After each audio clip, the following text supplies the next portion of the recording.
हर वो इंसान जिसमें जन्म से हुनर है, जिसे जाति के नाम पर रोक दिया गया है, खींच लिया गया है।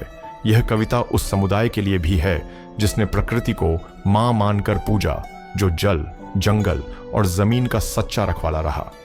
यह उस एकलव्य के अद्वितीय सामर्थ्य की भी गाथा है, जिसका हुनर तो गुरु ने देखा, लेकिन उसके जन्म के कारण उसे शिष्यत्व के अधिकार से वंचित कर दिया गया। यह कविता आदिवासियों के अटूट विश्वास, उनके हुनर, उनके हक और उस न्याय के अधिकार की मांग है जिसके लिए उन्हें वर्षों से संघर्ष करना पड़ा है। हुनर लेकर जन्मा हो वो कभी तो हक लेगा। हुनर लेकर जन्मा हो वो कभी तो हक लेगा। कहां लिखा है वेदों में हर बार वो ही सह लेगा। कभी तो मौका मिलेगा उसको अपनी धरती बचाने का, कभी तो मौका मिलेगा उसको खुल के तीर चलाने का, कभी तो पर्वत गरजेगा एक आदिवासी के क्रंदन से, कभी तो बेड़ियां टूटेंगी शोषण के बंधन से।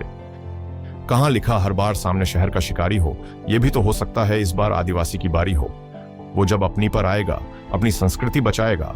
कहां लिखा है वेदों में हर बार वो ही सह लेगा। वो झुका नहीं, ये जाने भी इतिहास ने क्या घाव दिए।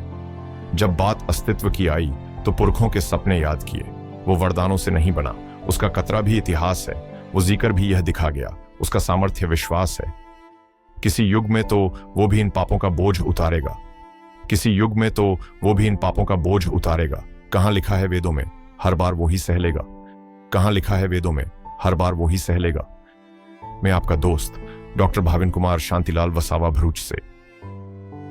कर्ण के वध होने से कुछ क्षण पहले कर्ण वासुदेव से कहता है, हे वासुदेव, आपको जानने के बाद मैं अपनी मृत्यु को स्वीकार करता हूं, परंतु मेरा एक छोटा सा प्रश्न है कि जब गुरु द्रोण ने यह घोषणा की कि अर्जुन विश्व का सर्वश्रेष्ठ धनुर्धर है, तब मुझे यह कहकर रोक दिया गया कि यह क्षत्रियों की परीक्षा है।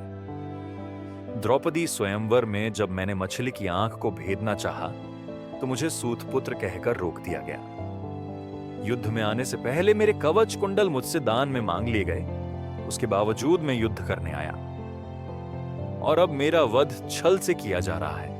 क्या मेरे सामर्थ्य का परिचय कभी नहीं हो पाएगा?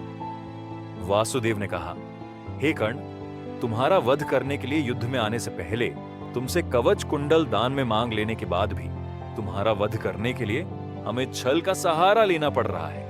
क्या यह तुम्हारे सामर्थ्य का परिचय नहीं है?